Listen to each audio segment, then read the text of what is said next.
Be ready. 15 seconds.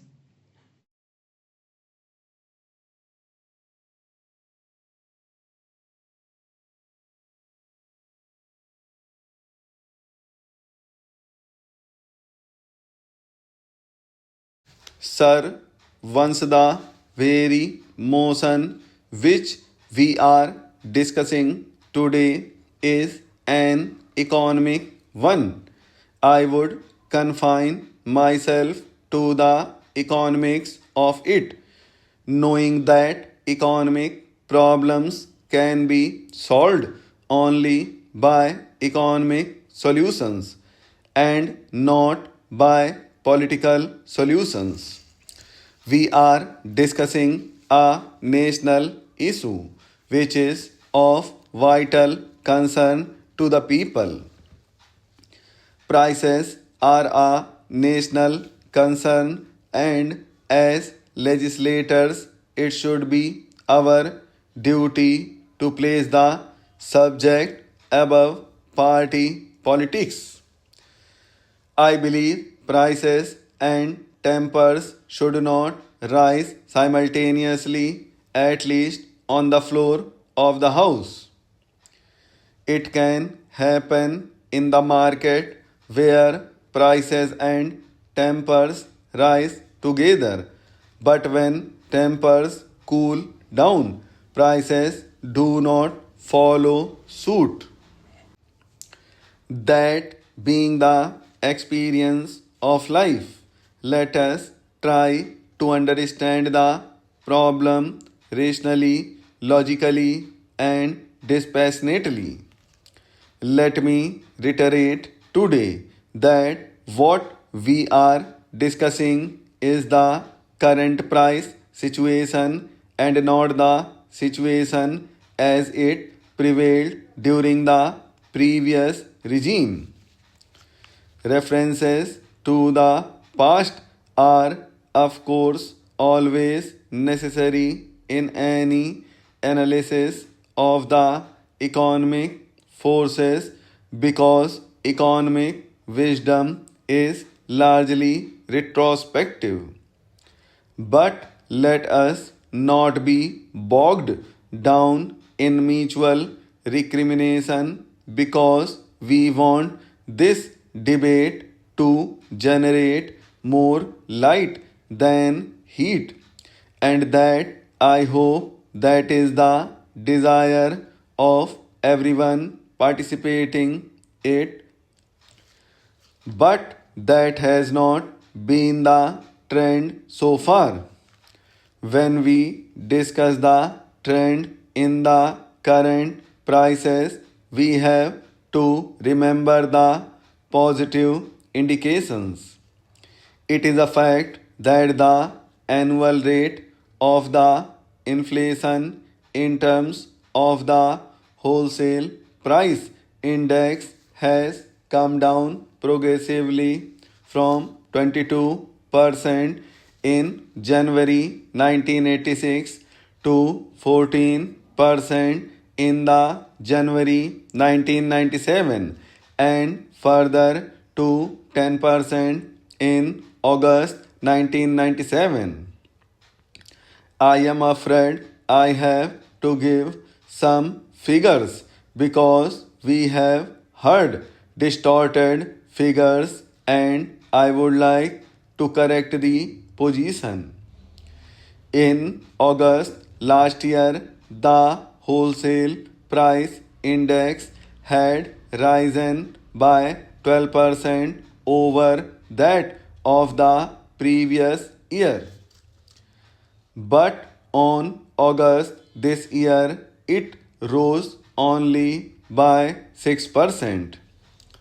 Here, I am not underestimating the fact that the rate of inflation in the country is still high and even downward percentage changes in the rate of inflation cannot conceal the fact that they are indeed growth upon growth. The finance minister said this year that the prices would soon hit a plateau, but hitting a plateau is not enough. We have to ensure that after reaching a plateau, the prices actually slide downhill. I shall not extensively dwell on the contributory factors of price rise because, as I said earlier, this is no occasion for mutual recrimination.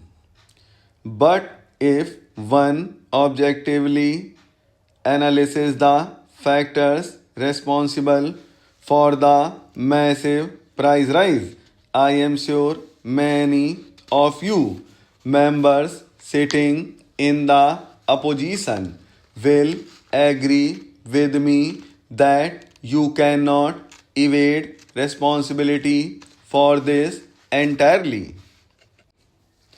The largest bungling with public finances and the total breakdown in infrastructure has been of the greatest tragedies in our economic life, and the shadow of that is still with us today.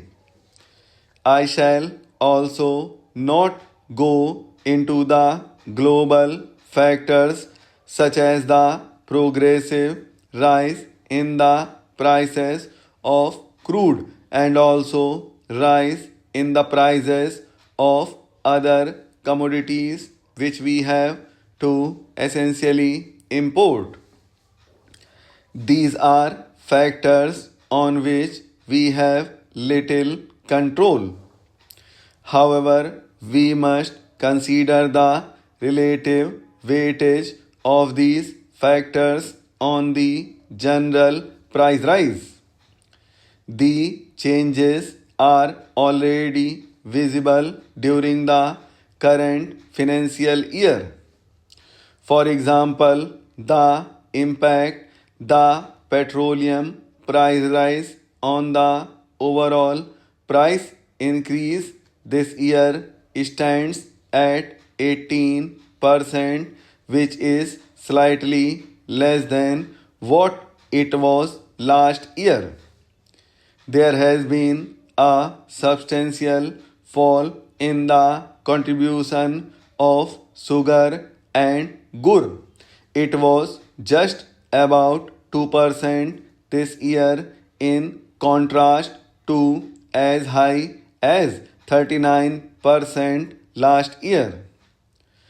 On the other hand, what has sharply risen is the share of vegetable prices, milk and milk products, fish and meat, cereals, pulses, oil, seeds, and edible oils. On the whole, it has followed a pattern. Whatever is subject to seasonal variations has become scarce and therefore dear. I am prepared to put it down to climatic factors to some extent. But at the same time, I must request the Honorable Finance Minister to enlighten us on this as to why there has been a failure in poultry and dairy sectors. Even butter today has disappeared. It is a scarce in Delhi and in other cities too. We would like you to enlighten us as to why such a situation has arisen. There are other confusing issues. We are told by the Agriculture Ministry that there has been a good sugarcane crop this year. If that has been so, why are we importing 2 lakh tons of sugar this year? We are fortunate that the agriculture minister is sitting here. I would like him to enlighten us on this point. I hope that finance minister will bridge this small information gap. Let me go to the main strategies that are being applied by the government.